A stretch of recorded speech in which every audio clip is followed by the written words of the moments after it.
ಆಹಾರ ದಿನ. ಅನ್ನವನ್ನು ಕೈ ಮುಗಿದು ಉಣ್ಣಬೇಕು. ಅನ್ನವನ್ನು ಯಾವಾಗಲೂ ಕೆಡಿಸಬಾರದು. ಅನ್ನವನ್ನು ರೈತ ಬೆಳೆಸುತ್ತಾನೆ. ನೀರನ್ನು ಯಾವಾಗಲೂ ಶುದ್ಧ ನೀರನ್ನು ಕುಡಿಯಬೇಕು. ನನಗೆ ಶುದ್ಧ ಊಟ ಮಾಡಲು ಇಷ್ಟ.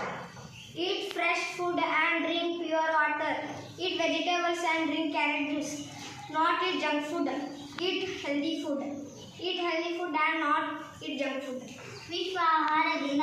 ಆಹಾರವನ್ನು ಸ್ವೀಕರಿಸಬೇಕು. ಆಹಾರವನ್ನು ನಾವು ಕೆಡಿಸಬಾರದು.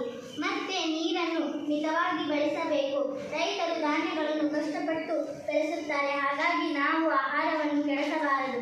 ನಾವು ಹೊರಗಿನ ಪದಾರ್ಥಗಳನ್ನು ಸ್ವೀಕರಿಸಬಾರದು. ಶುದ್ಧವಾದ ಆಹಾರವನ್ನು ಸ್ವೀಕರಿಸಬೇಕು. ನಿಮ್ಮ ಆರೋಗ್ಯವನ್ನು ನೀವು ಕಾಪಾಡಿಕೊಳ್ಳಿ. First of all, I wish you Happy Food Day.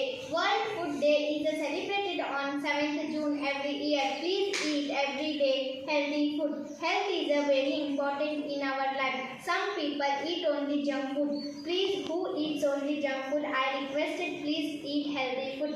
Someone drinks only bar. Who drink only bar? I requesting drink for clean water. World Food Day.